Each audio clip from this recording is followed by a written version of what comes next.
Hello hi welcome to all. നമ്മളിപ്പോൾ നോക്കുന്നത് നിങ്ങളുടെ റിലേഷൻഷിപ്പിൻ്റെ ഇടയിൽ ഒരു തേർഡ് പാർട്ടി സിറ്റുവേഷൻ ഉണ്ടായിരുന്നിട്ടുണ്ടെങ്കിൽ അതിനിപ്പോൾ എന്തെങ്കിലും ചേഞ്ച് സംഭവിച്ചിട്ടുണ്ടോ, ഇന്നത്തെ നിങ്ങളുടെ പേഴ്സൻ്റെ കറണ്ട് ഫീലിങ്സ് എന്തായിരുന്നു എന്നുള്ളത് കേട്ടോ. അപ്പം അതായത് അവരുടെ ചിന്ത എന്തായിരുന്നു നിങ്ങളെക്കുറിച്ചിട്ട് എന്നുള്ളത്. ഇതൊരു ജനറൽ റീഡിംഗ് ആണ്. സോ നിങ്ങൾക്ക് റെസനേറ്റ് ആവുന്നത് മാത്രം എടുക്കുക, അല്ലാത്ത കാര്യങ്ങൾ വിട്ടുകളയുക, നെഗറ്റീവിനെ ജീവിതത്തിലേക്ക് അട്രാക്ട് ചെയ്യാതിരിക്കുക. ടൈംലെസ് ആയതുകൊണ്ട് ഈ റീഡിംഗ് നിങ്ങളുടെ മുന്നിലേക്ക് എപ്പോൾ വരുന്നോ അപ്പോൾ മുതൽ നിങ്ങൾക്ക് ഇത് റെസനേറ്റ് ആയി തുടങ്ങുന്നതായിരിക്കും. ഓർത്ത് വെക്കുക, ഇതൊരു കളക്റ്റീവ് ആൻഡ് ടൈംലെസ് റീഡിംഗ് ആണ്. പേഴ്സണൽ റീഡിംഗ് ആവശ്യമുള്ളവർക്ക് എൻ്റെ വാട്സപ്പ് നമ്പറിൽ കോൺടാക്ട് ചെയ്യാവുന്നതാണ് കേട്ടോ.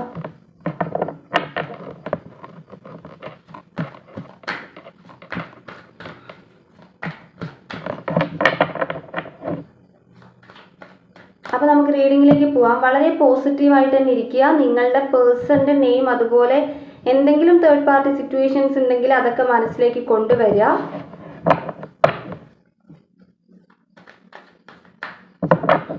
അവരെ കുറിച്ചിട്ട് ചിന്തിക്കുമ്പോൾ പോസിറ്റീവായിട്ട് തന്നെ തിങ്ക് ചെയ്യുക. നിങ്ങളുടെ ഇടയിൽ ഒരു തേർഡ് പാർട്ടി സിറ്റുവേഷൻ ഉണ്ടെങ്കിൽ അതിനിപ്പോൾ എന്തെങ്കിലും ചേഞ്ച് വന്നിട്ടുണ്ടോ. ഹെർമിറ്റ് വന്നിട്ടുണ്ട്, ക്യൂൻ ഓഫ് വാൻഡ്സ് വന്നിട്ടുണ്ട്. ഇവിടെ ആദ്യം തന്നെ കാണുന്ന കാര്യം നിങ്ങളുടെ പേഴ്സൺ ഇപ്പോൾ ഒരു കോൺഫിഡൻറ്റ് വന്നതായിട്ടാണ്. ഫോക്കസ്ഡ് ആയിട്ടുണ്ട്, സ്വയം ഫോക്കസ്ഡ് ആയിട്ടുണ്ട് അവനവൻ്റെ ലൈഫിൽ എന്നുള്ള കാര്യം. ആൻഡ് ഫസ്റ്റ് വന്നിട്ടുള്ള കാർഡ് ഹെർമിറ്റ് ആണ്. അതും അവർ സ്വയം അവനവന് വേണ്ടിയിട്ടുള്ള ഒരു സമയം കണ്ടെത്തൽ, അല്ലെങ്കിൽ അവനവനൊരു പ്രിയോറിറ്റി കൊടുക്കുക, അല്ലെങ്കിൽ അവനവൻ്റെ ലൈഫിലേക്ക് തന്നെ ഫോക്കസ്ഡ് ആയി പോവുക.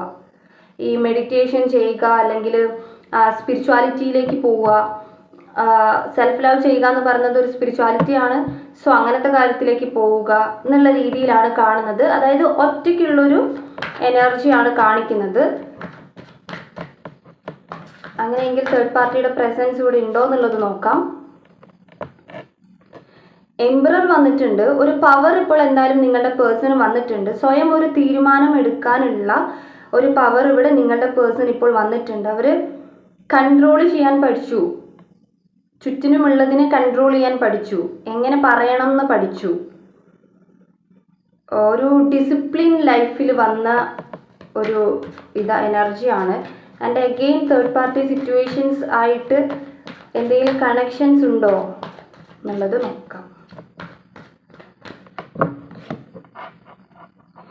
പേജ് ഓഫ് വാൻഡ്സ് ആണ്, ഫ്രീഡം ആണ് കാണിക്കുന്നത്. ഐ തിങ്ക് ഇപ്പോൾ ഇവിടെ തേർഡ് പാർട്ടി സിറ്റുവേഷൻ്റെ ഒരു തേർഡ് പാർട്ടിയുടെ ഇൻഫ്ലുവൻസോ അല്ലെങ്കിൽ അങ്ങനെ ഒരു സിറ്റുവേഷൻ ഇവിടെ ഉള്ളതായിട്ടോ കാണിക്കുന്നില്ല. ഓക്കെ, മേ ബി ഉണ്ടെങ്കിലും ഈ പേഴ്സൺ അവനവൻ്റെ ലൈഫിലേക്ക് ഫോക്കസ്ഡ് ആയിട്ട് അവനവൻ്റെ കാര്യം നോക്കിയിരിക്കുന്നതായിരിക്കാം.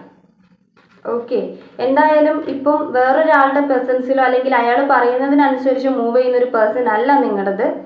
അതൊക്കെ അവർ പഠിച്ചു, അവർ കൺട്രോൾ ചെയ്യാൻ പഠിച്ചു, സ്വയം പ്രൊട്ടക്ഷൻ പഠിച്ചു, ഫോക്കസ്ഡ് ആണ്. എന്തായാലും അവനവൻ്റെ കാര്യത്തിലേക്ക് ഫോക്കസ്ഡ് ആണ്. വേറൊരാളുടെ തീരുമാനത്തിനനുസരിച്ച് നിൽക്കുന്നതായിട്ട് കാണുന്നില്ല. ഒരു ഫ്രീഡത്തിലാണ് ഉള്ളത്. ഈ ഒരു ഫ്രീഡം കിട്ടിയത് കൊണ്ട് തന്നെ ഇവിടെ ഒരു മെസ്സേജ്, ഇൻഫർമേഷൻ എന്നുള്ള കാർഡ് വന്നിട്ടുണ്ട്. അതായത് ഈ ഒരു തേർഡ് പാർട്ടി സിറ്റുവേഷൻ ഇല്ലാത്തത് കൊണ്ട് തന്നെ മേ ബി നിങ്ങളെ എഗെയിൻ അവർ പിന്നെയും കോണ്ടാക്ട് ചെയ്തിട്ടുണ്ടാകാം.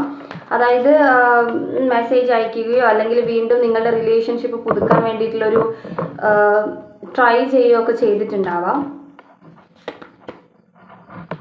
ഫുൾ കാർഡ് വന്നിട്ടുണ്ട്. അവരുടെ ലൈഫിൽ ഒരു പുതിയ തുടക്കം എന്തായാലും സംഭവിച്ചു കഴിഞ്ഞു. അതിനർത്ഥം ഇവിടെ ആ ഒരു തേർഡ് പാർട്ടി സിറ്റുവേഷൻ ഇപ്പോൾ ഇല്ല എന്നുള്ളത്. പിന്നെ വന്നിട്ടുള്ള കാർഡ് 10 ഓഫ് വാൻഡ്സ് ആണ്. ഇതൊരു എക്സ്ട്രാ റെസ്പോൺസിബിലിറ്റി കാർഡാണ്. ഇപ്പം കറക്റ്റ് പറയുകയാണെങ്കിൽ ഒരു റിലേഷൻഷിപ്പിൽ, അതായത് ഇപ്പോൾ വേറെ റിലേഷൻഷിപ്പിൽ പോയിട്ടുള്ള, അതായത് തേർഡ് പാർട്ടി സിറ്റുവേഷൻ ആയിട്ട് നിങ്ങളുടെ ഇടയിൽ നിൽക്കുന്നത് വേറെ വ്യക്തികളാണെങ്കിൽ അത് അവർക്ക് റെസ്പോൺസിബിലിറ്റി ഉള്ള, അല്ലെങ്കിൽ അവർ ചെയ്യേണ്ട ബാധ്യതയുള്ള ചില ആളുകളായിരിക്കും. അത് അവർക്ക് നോക്കിയേ പറ്റത്തുള്ളൂ. For example, extra marital relationship ഒക്കെ ആണെങ്കിൽ നിങ്ങളുടെ പേഴ്സൺ ഇമ്പോർട്ടൻ്റ് ആയിട്ടുള്ളത് ആ ഓപ്പോസിറ്റ് നിൽക്കുന്ന ആളുകളായിരിക്കും. അത് അവർക്ക് നോക്കിയേ പറ്റത്തുള്ളൂ. അത് അവർക്കൊരു എന്താ പറയുക, ഒരു സ്ട്രെസ്ഫുള്ളാണ്. ബട്ട് അവർക്ക് അവിടെ ആ ഒരു സിറ്റുവേഷൻ മാത്രമേ ഇവിടെ കാണിക്കുന്നുള്ളൂ. അല്ലാതെ നിങ്ങളുടെ ഇടയിലേക്ക് മൂന്നാമതൊരാൾ കടന്നു വരിക, വേറൊരാൾ വ്യക്തിയെ കണ്ടതുകൊണ്ട് നിങ്ങളുടെ റിലേഷൻഷിപ്പിൽ നിൽക്കുമ്പം വേറൊരു വ്യക്തിയെ കണ്ടപ്പോൾ നിങ്ങൾ ഇട്ടിട്ട് പോവുക, അങ്ങനെ എന്തെങ്കിലും ഉണ്ട്. അല്ലെങ്കിൽ ഫിനാൻഷ്യലി ബുദ്ധിമുട്ട്, അല്ലെങ്കിൽ അവർക്കുള്ള എന്തെങ്കിലും ബുദ്ധിമുട്ട്, അങ്ങനെ എന്തെങ്കിലുമൊക്കെ ഉണ്ടെങ്കിൽ അതിനൊരു പുതിയ തുടക്കം, ഒരു ചേഞ്ച് നിങ്ങളുടെ പേഴ്സൺ വന്നിട്ടുണ്ട്. അങ്ങനെയുള്ള കാര്യം ഇവിടെ ഇല്ല. ഒരു ഓപ്പർച്യൂണിറ്റി അല്ലെങ്കിൽ ഒരു പുതിയ എന്താ പറയുക, പല കാര്യങ്ങൾക്കൊരു മാറ്റം വന്നതായിട്ട് കാണുന്നുണ്ട്. ഇത് ഹെയറോഫൻ കാർഡ് വന്നിട്ടുണ്ട്.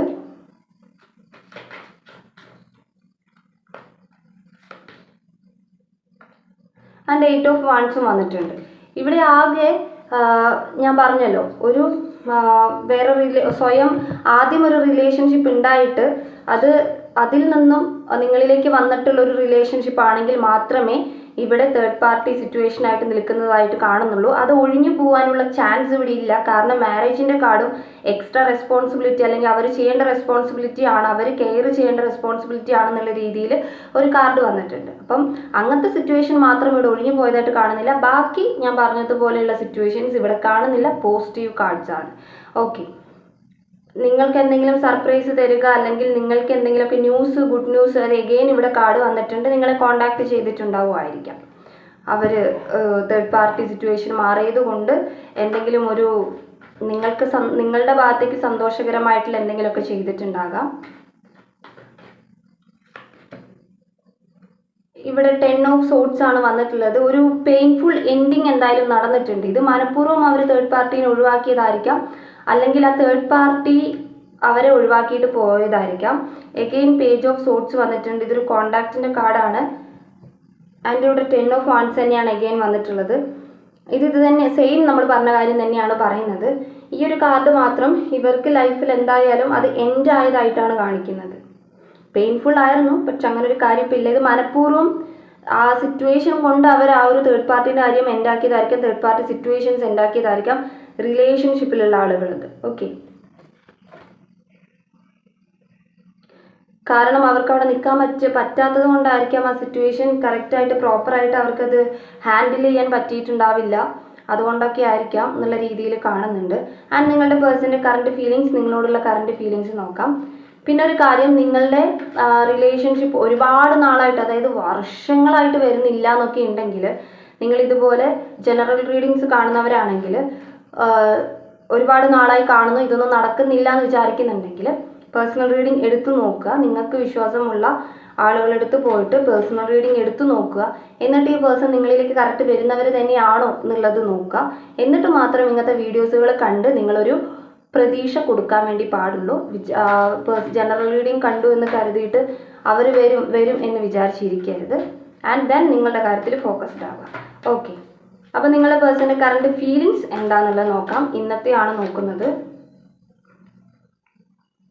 എംപ്രസ് കാർഡാണ് വന്നിട്ടുള്ളത്.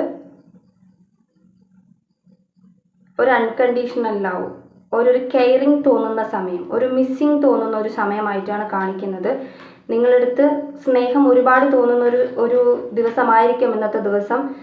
അതുപോലെ തന്നെ നിങ്ങളടുത്തൊരു കെയറിങ് തോന്നുക, നിങ്ങൾ എന്താ ചെയ്യുന്നത്, അല്ലെങ്കിൽ അയ്യോ ഒറ്റയ്ക്കാണോ എന്നൊക്കെ ഉള്ള രീതിയിൽ ഒരു കെയറിങ് തോന്നുക, നിങ്ങൾക്കൊരു കൂട്ട് തരാൻ തോന്നുക, സപ്പോർട്ട് തരാൻ തോന്നുക. ആൻഡ് 4 ഓഫ് സോർട്സ് വന്നിട്ടുണ്ട്. ഇത് അവരുടെ ഒരു മൈൻഡ് ഡിസ്റ്റർബ് ആവുന്നതാണ്. നിങ്ങളെക്കുറിച്ചിട്ട് ആലോചിക്കുമ്പം മൈൻഡ് ഡിസ്റ്റർബ് ആയി പോവുക. അപ്പോൾ അവരെന്താക്കും, ഭയങ്കരമായിട്ട് ഡൗൺ ആയിട്ടിരിക്കുക, ചെയ്യേണ്ട കാര്യങ്ങളൊക്കെ ചെയ്യാതെ ഇങ്ങനെ ഒന്ന് സൈലൻ്റ് ആയി പോവുക. നിങ്ങളെക്കുറിച്ചിട്ട് ചിന്തിക്കുമ്പോൾ ഓവർലോഡ് ആയിപ്പോൾ അവരുടെ ചിന്തകൾ എന്നുള്ള രീതിയിൽ. ഓക്കെ, 6 ഓഫ് വാൻഡ്സ് ആണ്. കറക്റ്റായിട്ട് ഇവരുടെ തോട്ട്സിനകത്ത് നിങ്ങളുടെ ഈ ഒരു റിലേഷൻഷിപ്പിൽ ഒരു സ്റ്റെബിലിറ്റി കൊണ്ടുവരണം എന്നുള്ളത് ഇവർ ആഗ്രഹിക്കുന്നുണ്ട്. അതായത് ഈ ഒരു റിലേഷൻഷിപ്പ് ഒന്ന് സ്റ്റേബിൾ ആക്കണം, ഇനി പ്രശ്നങ്ങൾ വരാത്ത രീതിയിൽ സ്റ്റേബിൾ ആക്കണം. മേ ബി നിങ്ങളുടെ പേഴ്സൻ്റെ ഭാഗത്ത് തെറ്റെങ്കിൽ പോലും അവരതിലൊരു കോംപ്രമൈസ്, അല്ലെങ്കിൽ അവർക്കൊരു എന്താ പറയുക, ഒരു പശ്ചാത്താപം വരിക, അല്ലെങ്കിൽ റിഗ്രറ്റ് ഉണ്ടാവുക. ഓക്കെ, 7 ഓഫ് വാൻഡ്സ് ആണ്. ക്ലാരിഫിക്കേഷൻ, ഇത് ടവർ കാർഡാണ്. നെഗറ്റീവായിട്ടുള്ള കാര്യങ്ങളെല്ലാം തന്നെ, അതായത് നെഗറ്റീവായിട്ടുള്ള ഫ്രണ്ട്ഷിപ്പ് അല്ലെങ്കിൽ ഈ ഒരു തേർഡ് പാർട്ടി സിറ്റുവേഷനിൽ നിൽക്കുന്ന ഫിനാൻഷ്യൽ ഇഷ്യൂസ് അല്ലാത്ത ആളുകൾ പോലും, ഫിനാൻഷ്യൽ ഇഷ്യൂസ് അല്ലാത്ത ആളുകൾ ഉണ്ടെങ്കിൽ, അതായത് ഒരു റിലേഷൻഷിപ്പിൽ ഒരു തേർഡ് പാർട്ടി സിറ്റുവേഷൻസ് ഒക്കെ ആണെങ്കിൽ അങ്ങനത്തെ ഫ്രണ്ട്സ് കാര്യങ്ങൾ നിങ്ങളുടെ ഇടയിൽ ഇങ്ങനെ കുത്തിത്തിരിപ്പ് ഉണ്ടാകുന്ന ആളുകൾ, അങ്ങനത്തെ ഒരു സിറ്റുവേഷനൊക്കെയാണ് നിങ്ങൾ ഫേസ് ചെയ്തിട്ടുണ്ടായിരുന്നെങ്കിൽ അതൊക്കെ അവർ എൻഡ് ആക്കിയിട്ടുണ്ട് എന്നുള്ളതാണ്. ടവർ എനർജിയാണ്, അതിനൊക്കെ ഒരു എൻഡ് സംഭവിച്ചിട്ടുണ്ട് എന്നുള്ളത്. ഇത് മനഃപൂർവ്വം നിങ്ങളുടെ പേഴ്സൺ ഒരു സ്ട്രെങ്ത്തോടെ അല്ലെങ്കിൽ ഒരു കോൺഫിഡൻറ്റോടെ ചെയ്ത ഒരു കാര്യമായിട്ടാണ് കാണുന്നത്. അത് അവർ മനസ്സിലാക്കിയത് കൊണ്ടായിരിക്കാം. ആൻഡ് മൂൺ കാർഡാണ് വന്നിട്ടുള്ളത് കറണ്ട് ഫീലിങ്സിൽ ബോട്ടം ഓഫ് ദ ഡെക്ക്. ഇവർ ഒരു പല കാര്യങ്ങളും നിങ്ങളടുത്ത് ഹൈഡ് ചെയ്ത് വെക്കുന്നുണ്ട്. ഇപ്പോഴും അവർ ഓപ്പണായിട്ട് പറയാതെ നിൽക്കുന്ന ചില കാര്യങ്ങളുണ്ട്. നിങ്ങളിപ്പോൾ എഗെയിൻ അവർ കോണ്ടാക്ട് ചെയ്തിട്ടുണ്ടെങ്കിൽ, നിങ്ങൾക്ക് ആൻസർ കിട്ടാത്ത എന്തെങ്കിലും കാര്യങ്ങൾ ചോദിച്ചിട്ടുണ്ട്, എന്നിട്ടും അവരത് ഹൈഡ് ചെയ്ത് വെക്കുന്നു, അല്ലെങ്കിൽ വിഷയം മാറ്റിയിട്ട് ഇപ്പം അതൊന്നും ഇല്ലല്ലോ എന്നുള്ള രീതിയിൽ സംസാരിക്കുന്നുണ്ടെങ്കിൽ അത് നിങ്ങളെ പേടിച്ചിട്ടാണ്. ഓക്കെ, നിങ്ങളുടെ ഭാഗത്തു നിന്നുണ്ടാകുന്ന റെസ്പോൺസിബിലിറ്റി റെസ്പോൺസ് എന്തായിരിക്കും, അല്ലെങ്കിൽ നിങ്ങൾ എങ്ങനെയായിരിക്കും അവരുടെ അടുത്ത് തിരിച്ചു പെരുമാറുന്നത് എന്ന് കരുതിയിട്ടായിരിക്കും. വിട്ടുപോകുമോ എന്നൊക്കെയുള്ള ചിന്ത കൊണ്ട്, ഒരു പേടി കൊണ്ട്, അല്ലെങ്കിൽ ഒരു ആൻസൈറ്റി കൊണ്ട്, അല്ലെങ്കിൽ അങ്ങനെയുള്ള കാര്യങ്ങൾ കൊണ്ടാണ് അവർ അത് ഹൈഡ് ചെയ്ത് വെക്കുന്നത് എന്നുള്ളത് കാണുന്നുണ്ട്. ഒരു ഹൈഡിങ് എനർജി ഉണ്ട്, അതിപ്പോഴും അവർക്കുണ്ട്. അത് ഇങ്ങനത്തെ തോട്ട്സ് ഉള്ളത് കൊണ്ടാണ്. ഓക്കെ, ഇനിയിപ്പം നിങ്ങളുടെ ബന്ധത്തിൽ ഞാൻ നേരത്തെ പറഞ്ഞതുപോലെ പെർമനൻ്റ് ആയിട്ടുള്ള ആളുകളുണ്ട്, എന്നിട്ടും നിങ്ങൾ ഈ റിലേഷൻഷിപ്പ് കൊണ്ടുപോകുന്ന ആളുകളാണെങ്കിൽ, അതായത് അവരുടെ ലൈഫിലോ നിങ്ങളുടെ ലൈഫിലോ പെർമനൻ്റ് ആയിട്ടുള്ള ആളുകളുണ്ട്, എന്നിട്ടും നിങ്ങൾ റിലേഷൻഷിപ്പ് കൊണ്ടുപോകുന്ന ആളുകളെങ്കിൽ അവർ ഹൈഡ് ചെയ്ത് വെക്കുന്നതിൻ്റെ റീസൺ ആ പെർമനൻ്റ് ആയിട്ടുള്ള ആളുകളെ പേടിച്ചിട്ടായിരിക്കും ചില കാര്യങ്ങൾ ഹൈഡ് ചെയ്ത് വെക്കുന്നതൊക്കെ. ഓക്കെ, അപ്പം ഇന്നത്തെ റീഡിങ് ഇത്രയേ ഉള്ളൂ. നിങ്ങൾക്ക് റീഡിങ് ഇഷ്ടമായിട്ടുണ്ടെങ്കിൽ, റെസനേറ്റ് ആയിട്ടുണ്ടെങ്കിൽ ഉറപ്പായിട്ടും ലൈക്ക് ചെയ്യുക, കമൻറ്റ് ചെയ്യുക.